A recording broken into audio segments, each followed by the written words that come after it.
கர்த்தருடைய பரிசுத்த நாமத்துக்கு மகிமை உண்டாகட்டும். எசேக்கியேல் 143 பாஸ்டர் அவர்கள் கர்த்தருடைய வார்த்தையை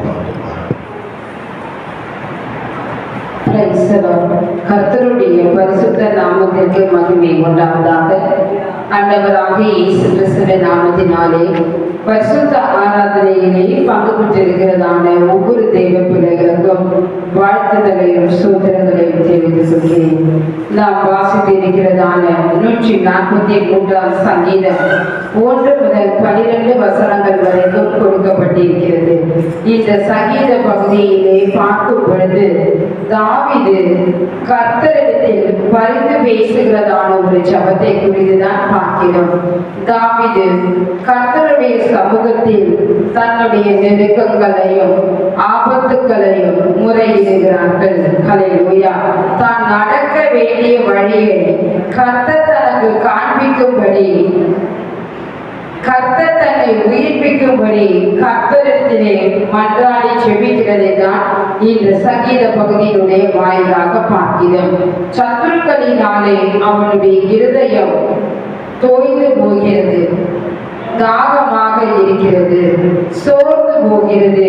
அவனுடைய ஆவி அவனுக்குள்ளே தேடிக் கொண்டிருக்கும் பொழுதுதான் இந்த சங்கீத பகுதியை ஒரு பாடலாக எழுதப்பட்டிருக்கிறது. ஹல்லேலூயா. இந்த சங்கீத பகுதியிலே நம்முடைய தியானத்திற்கு நாம் எடுத்துக்கொண்டதான வசனம் 10ஆம் வசனத்தை நாம் வாசிப்போம்.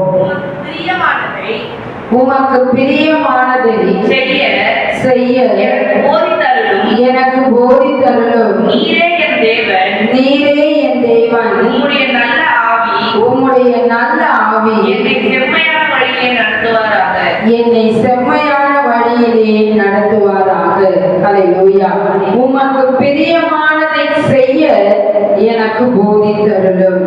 நீரே என் தேவன், உம்முடைய நல்ல ஆவி செம்மையான வழியிலே என்னை நடத்துவாராக. ஹல்லேலூயா.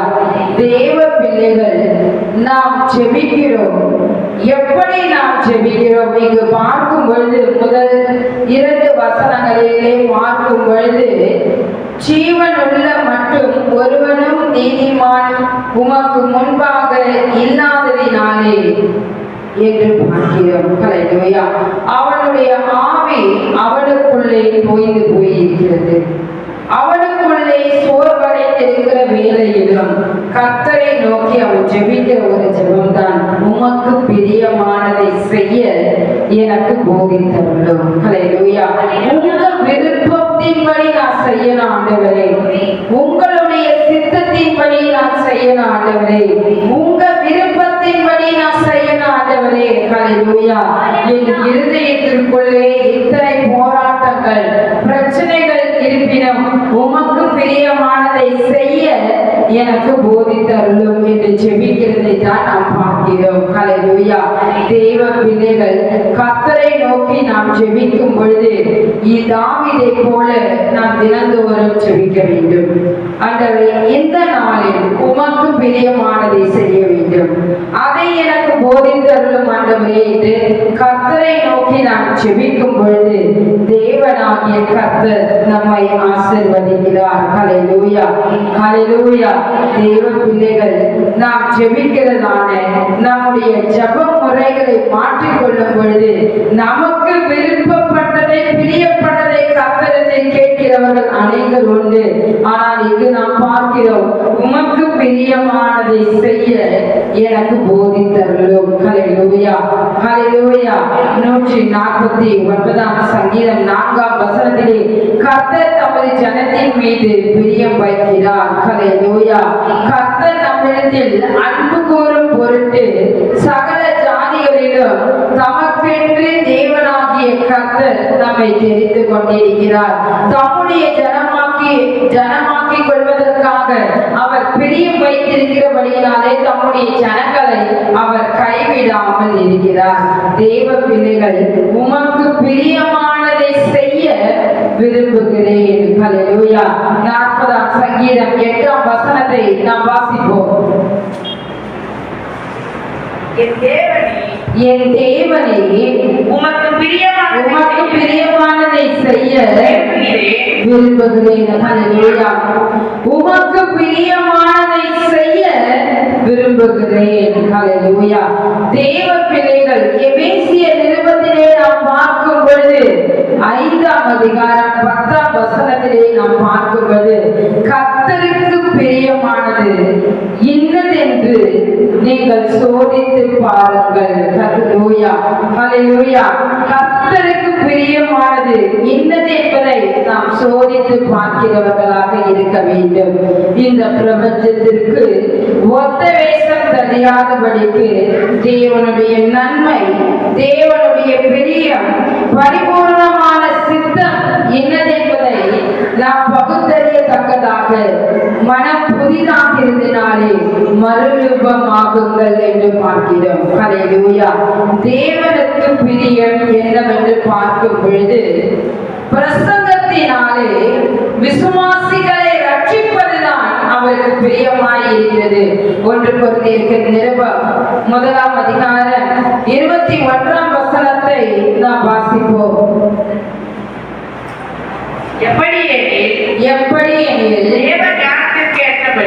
தேவ ஞானத்திற்கு ஏற்றபடி உலகமானது சுய ஞானத்தினாலே தேவனை அறிந்திருக்கையில் பைத்தியமாய் தோன்றுகிற பிரசங்கத்தினாலே விசுவாசிக்கிறவர்களை ரட்சிக்க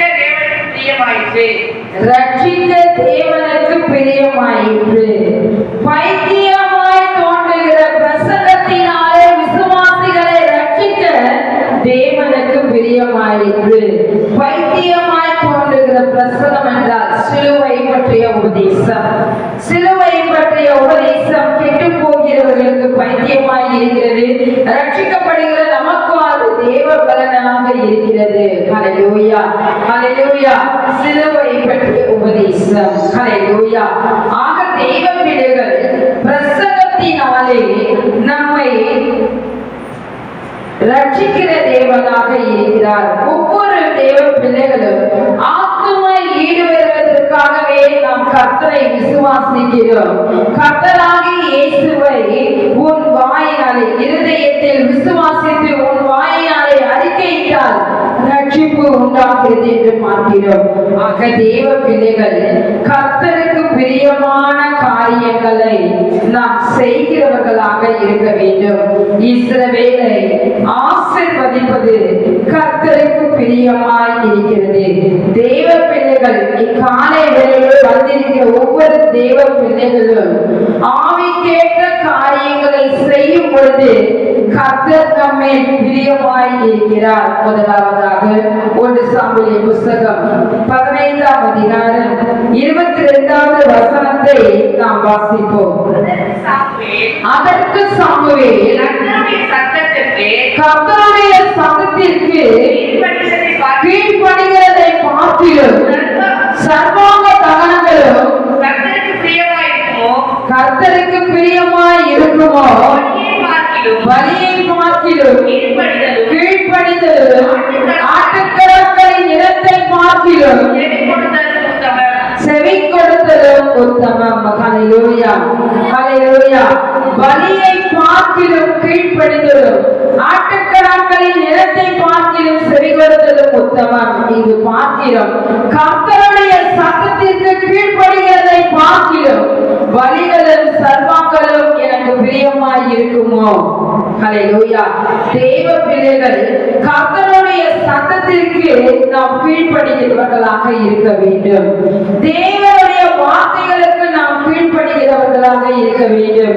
இங்கு சவுலை குறித்து நாம் பார்க்கும் பொழுது சவுல் ராஜா தேவ சத்தத்திற்கு கீழ்ப்படியாததினாலே தேவனுடைய வார்த்தை வெளிப்பட்டது.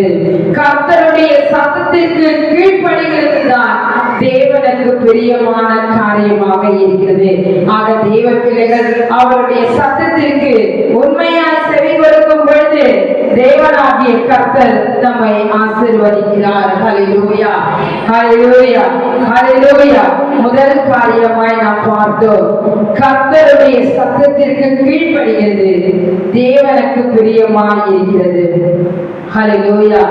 இரண்டாவதாக எபிரேயர் நிருபம் 12ஆம் அதிகாரம் 28வது வசனத்தை நாம் வாசிப்போம். ஆதலால் அசைவில்லா ராஜ்யத்தை பெறுகிறவர்களாகிய நாம் பயத்தோடும் பக்தியோடும் தேவனுக்கு பிரியமாய் ஆராதனை செய்யும்படி அவருடைய கிருபையை பற்றிக் கொள்ள கடவோம். ஹல்லேலூயா. இங்கு நாம் பார்க்கிறோம், அசைவில்லாததான ராஜ்யத்தை பெறுகிறவர்கள். ஹல்லேலூயா, ஹல்லேலூயா. தேவ பிள்ளைகள் நாம் ஒவ்வொருவரும் தேவனுக்கு பிரியமான ஒரு ஆராதனை செய்ய வேண்டும். ஹல்லேலூயா.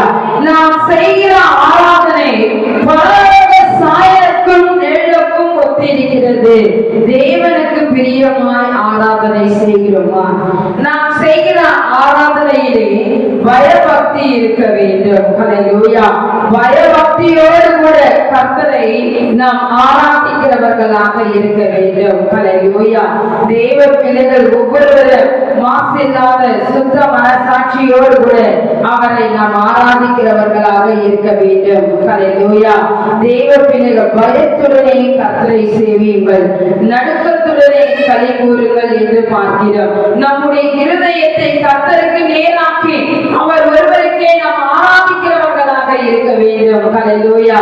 பயத்தோடு பக்தியோடு செய்கிற ஆராதனையை அவர் பிரியமாய் ஏற்றுக்கொள்கிறார். ஹல்லேலூயா. முதல் காரியம் பார்த்தோம், கர்த்தருடைய சத்தத்திற்கு கீழ்ப்படுகிறது அவருக்கு பிரியமான காரியம். இரண்டாவதாக தேவனுக்கு பிரியமான ஆராதனை, அதாவது பயபக்தியோடு கூட செய்கிற ஆராதனை தான் தேவனுக்கு பிரியமான ஒரு ஆராதனையாக இருக்கிறது. ஹல்லேலூயா. மூன்றாவது காரியமாக 147ஆம் சங்கீதம் 11ஆம் வசனத்தை நாம் வாசிப்போம்.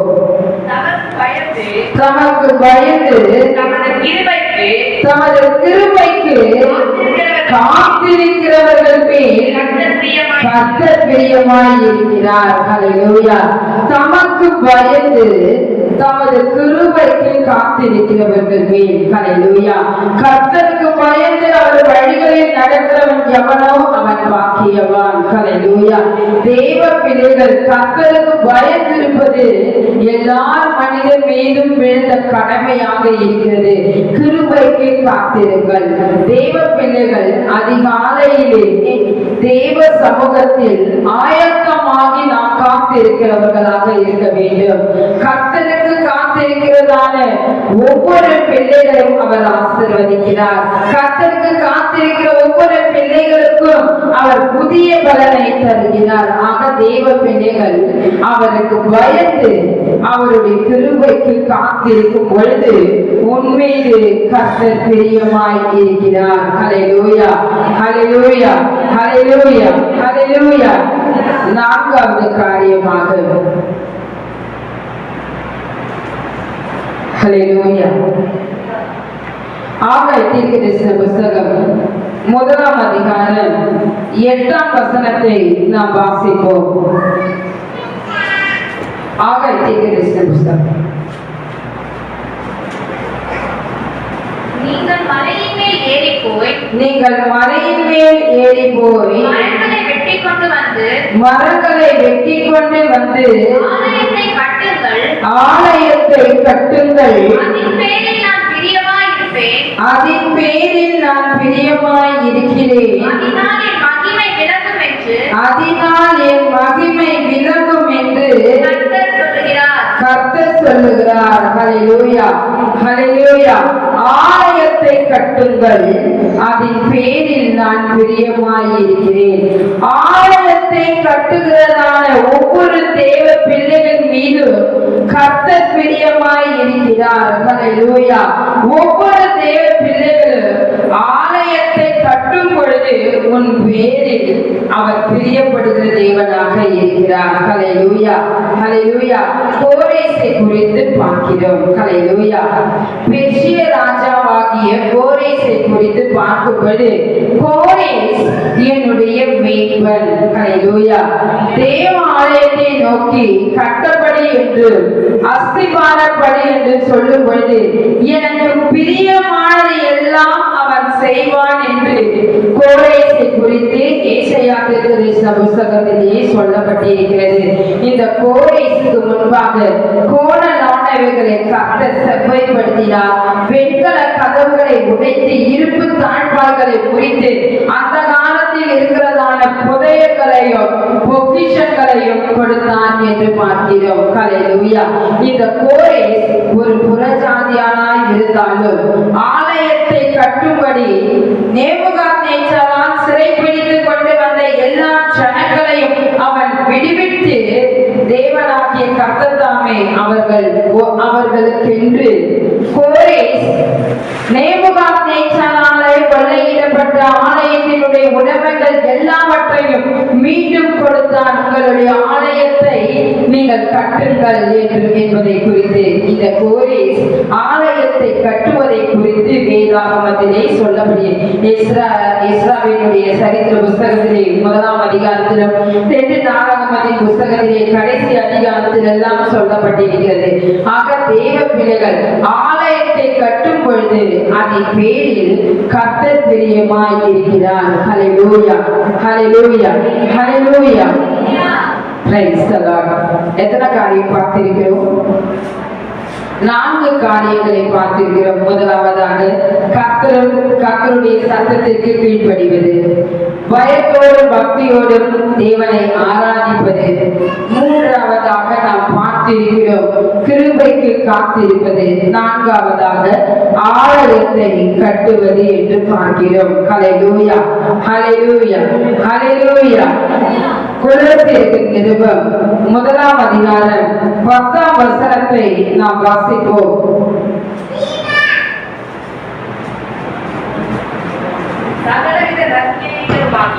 சகலவித நற்கிரியைகளுமாகிய கனிகளை தந்து தேவனை அறிகிற அறிவில் விருத்தி அடைந்து கர்த்தருக்கு பிரியம் உண்டாக அவருக்கு பாத்திரராய் நடந்து கொள்ளுங்கள். ஹல்லேலூயா, ஹல்லேலூயா, ஹல்லேலூயா. கனிகளை நற்கிரியைகளாகிய கனிகளை தந்து. ஹல்லேலூயா, ஹல்லேலூயா. மனுஷர் உங்கள் நற்கிரியைகளை கண்டு பிதாவை மகிமைப்படுத்துகிறார்கள். ஆக தேவ பிள்ளைகள் நற்கிரியைகளை நாம் செய்கிறவர்களாக இருக்க வேண்டும். ஹல்லேலூயா, ஹல்லேலூயா. தேவ பிள்ளைகள் நற்கிரியைகளை செய்கிறவர்களாக இருக்க வேண்டும். நற்கிரியைகளை செய்தவர்கள் யார் என்று பார்க்கும் பொழுது தொற்கால் என்று அர்த்தம் கொள்ளுகிற தப்பித்தால் அநேக நற்கிரியைகளை செய்தால் என்று பார்க்கிறோம். ஹல்லேலூயா. சீமோனுடைய வீட்டில் இயேசு கிறிஸ்து பந்தி இருக்கும் பொழுது பரிமள தைலத்தை ஊற்றின ஸ்ரீ நற்கிரியை செய்தால் என்று பார்க்கிறோம். நற்கிரியைகள் ஆகிய கனிகளை தந்து கனி தருகிறதான ஜனங்களுக்கு தான் தேவ ராஜ்யம் கொடுக்கப்படும். நீதியின் கனிகளை செய்து தருகிறதான ஒவ்வொரு பிள்ளைகளுக்கும் அவர் பிரியமாய் இருக்கிறார். தேவனை அறிகிறதான அறிவிலே நாம் விருத்தி அடைகிறவர்களாக இருக்க வேண்டும். ஹல்லேலூயா. நற்கிரியைகள் ஆகிய கனி தருகிறதான ஜனங்கள் மீதும் தேவனை அறிகிறதான அறிவை அடைந்து கொள்ளுகிறதான பிள்ளைகள் மீதும் அவர் பிரியமாய் இருக்கிறார். ஹல்லேலூயா, ஹல்லேலூயா. எல்லா ஜனங்களும் ரட்சிக்கப்படவும் சத்தியத்தை அறிகிற அறிவை அடையவும் அவர் சித்தமுள்ள தேவனாக இருக்கிறார். ஹல்லேலூயா. ஆக தேவ பிள்ளைகள் அவருக்கு பிரியம் உண்டாகுகிறதான காரியங்களை நாம் செய்யும் பொழுது தேவனாகிய கர்த்தர் செம்மையான வழியிலே நம்மை நடத்துகிறார். ஹல்லேலூயா.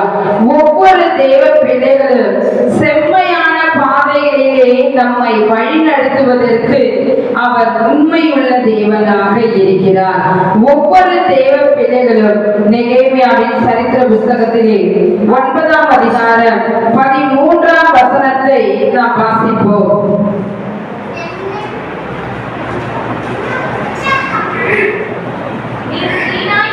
நீ சீனாய் மலையிலிருந்து இறங்கி வானத்திலிருந்து அவர்களோடு பேசி அவர்களுக்கு செம்மையான நீதி நியாயங்களையும் நல்ல கட்டளைகளும் கற்பனைகளும் ஆகிய உண்மையான பிரமாணத்தை கொடுத்தீர். ஹல்லேலூயா. சீனாய் மலையிலே மோசையோடு கர்த்தர் பேசும் பொழுது செம்மையான நீதி நியாயங்களை அவர்களுக்கு கொடுத்தார் என்று பார்க்கிறோம். ஆக கர்த்தருடைய வார்த்தைகள் தான் செம்மையானவைகள் என்று பார்க்கிறோம். யோசியாவின் தீர்க்கதரிசன புஸ்தகத்திலே 19ஆம் அதிகாரம் 9ஆம் வசனத்திலே கர்த்தருடைய வழிகள் எல்லாம் செம்மையானவைகள் என்று பார்க்கிறோம். செம்மையான வார்த்தைகளிலே வல்லமை உண்டு. ஆக தேவ பிள்ளைகள் செம்மையான பாதையிலே கர்த்தர் நம்மை வழிநடத்துகிறார். பிள்ளையானாலும் அதன் செய்கை சுத்தமோ செம்மையோ என்பது அதன் நடக்கையிலே விளங்குகிறது. சுத்தமுள்ளவன் தன்னுடைய கிரியைகளிலே செம்மை உள்ளவனாக இருக்கிறான். புத்திமான தன்னுடைய நடைகள் எல்லாவற்றையும் செம்மைப்படுத்துகிறான் என்று பார்க்கிறோம். செம்மையான பாதை என்றால் தீமையை விட்டு விலகுவது. ஹல்லேலூயா. செம்மையான பாதை இஸ் ஈக்வல் டு தீமையை விட்டு விலகுவது என்ற அர்த்தம். ஆக தேவ பிள்ளைகள் கர்த்தர் நம்மை செம்மையான பாதைகளிலே வழி நடத்துகிறார். ஹல்லேலூயா. ஹல்லேலூயா.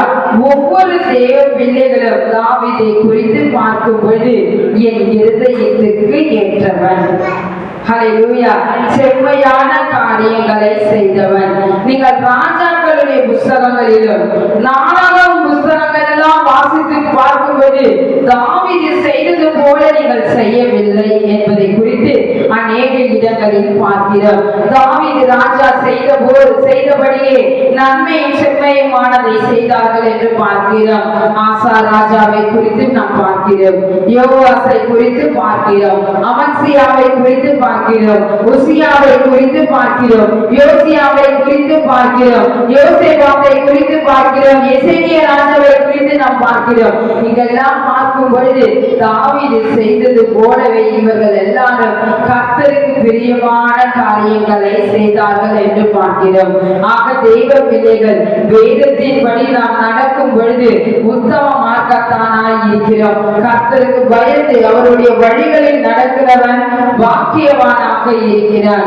ஆக தெய்வ பிள்ளைகள் நாம் ஒவ்வொருவரும் அவருக்கு பிரியமானதை செய்யும் பொழுது செம்மையான வழியிலே கர்த்தர் நம்மை நடத்துகிறார். நாம் வாசித்ததை வேத வசனத்தை நாம் திருப்பிக் கொள்வோம்.